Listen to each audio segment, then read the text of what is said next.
Hello दोस्तों, welcome back to Geegle. Great ideas will lead to great life. क्या आप जानते हैं कि 1,000 रुपए से हम 187 करोड़ 63 लाख 47,180 रुपए कैसे कमा सकते हैं? तो डोंट वरी, इस वीडियो को आप पूरा देखिएगा क्योंकि इसके एंड में हम ये कैलकुलेशंस देखेंगे विद प्रूफ। एनीवेज, क्या आपको पता है कि जिम साइमंस ने वॉरेन बफेट से 3 गुना ज्यादा रिटर्न लिया और वो भी 30 सालों तक, लेकिन फिर भी उनकी वेल्थ वॉरेन बफेट से कम है। पीटर थील ने वॉरेन बफेट से ऑलमोस्ट ऑन एन एवरेज 5 गुना का रिटर्न लिया और वो भी 22 सालों तक, फिर भी उनकी वेल्थ वॉरेन बफेट से कम है। क्या आपको पता है कि ऐसा क्यों हुआ? क्योंकि वॉरेन बफेट बचपन में ही इस कंपाउंड इक्वेशन को समझ गए थे। क्योंकि उन्हें पता था कि वो कितने पैसे कमाएंगे वो 3 चीजों पर डिपेंड करता है।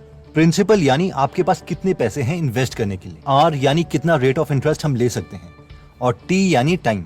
और क्योंकि कम एज में उनके पास पैसे तो थे नहीं, लेकिन उन्होंने ये नहीं बोला कि मैं तो छोटा हूँ, मेरे पास पैसे नहीं है और अभी मैं क्या कर सकता हूँ, बल्कि उन्होंने ये सोचा कि बेशक पैसे ना हो लेकिन टाइम तो बहुत है और रेट ऑफ इंटरेस्ट को मैं अपनी स्किल से बढ़ा सकता हूँ, इसलिए कंपाउंडिंग मेरे लिए काम कर सकती है। वैसे ही हमें भी सोचना चाहिए कि बेशक हमारे पास अभी कम पैसे हैं लेकिन हमारे पास अभी टाइम है जो इस इक्वेशन में अवेलेबल है, और उतना टाइम किसी 40 साल के इंसान के पास नहीं होगा, बेशक वो साल के 1 करोड़ पे ही क्यों ना कमा रहा हो। तो इस वीडियो में हम डिटेल में ये देखेंगे कि हम किसमें और कैसे इन्वेस्ट कर सकते हैं अपने पहले 1,000 रुपए को। So let's start my dear brothers and sisters. Okay, तो अब हम इमेजिन करते हैं कि आपके और आपके बेस्ट फ्रेंड के पास 1,000 रुपए हैं। आपका बेस्ट फ्रेंड उसे किसी एंजॉयमेंट के लिए खर्च करना चाहता है, नेटफ्लिक्स की सब्सक्रिप्शन, मूवीज एक्सेट्रा, क्योंकि वो बिलीव करता है यार प्रेजेंट में जियो।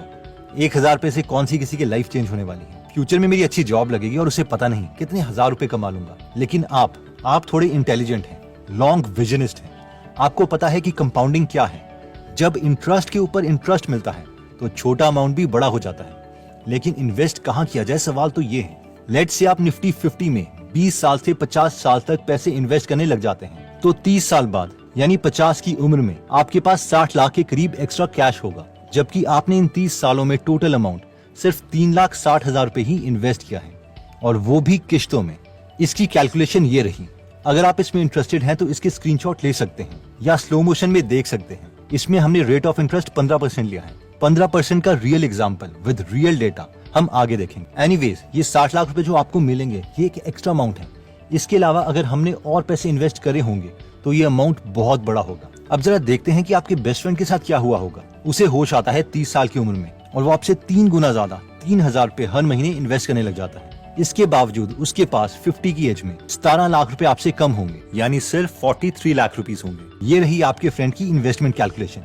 इसे भी आप एक बार देख सकते हैं। अब आप में से जो लोग इम्प्रेस हो गए हैं वो सोच रहे होंगे कि वाओ, ये तो बहुत अच्छे रिटर्न है, लेकिन ये रिटर्न मिलेंगे कहाँ से? तो मैक्सिमम लोगों को पता है कि ये निफ्टी 50 नाम का इंडेक्स फंड है जो हमें ऑन एन एवरेज 15% का रिटर्न दे सकता है। इसके बारे में अगर आपको और जानना है तो इसके ऊपर हमने डिटेल में कोर्स बनाया है जिसका लिंक मैं डिस्क्रिप्शन में दे दूंगा।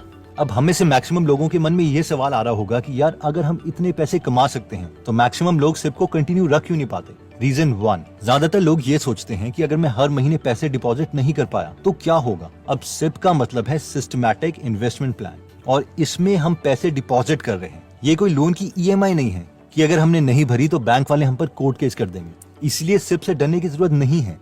अगर हम चाहें तो कभी भी सिप को बंद करवा सकते हैं, या फिर उसमें ज्यादा पैसे डाल सकते हैं या कम पैसे डाल सकते हैं, या इवन पैसे निकाल भी सकते हैं और हम पर कोई कोर्ट केस नहीं होगा। सेकंड रीजन जिसकी वजह से लोग सिर्फ जल्दी बंद कर देते हैं वो है वोलेटिलिटी, यानी मार्केट में उतार और चढ़ाव, जिसे लोग रिस्क समझ लेते हैं। चलिए इसे एक रियल एग्जांपल से समझते हैं।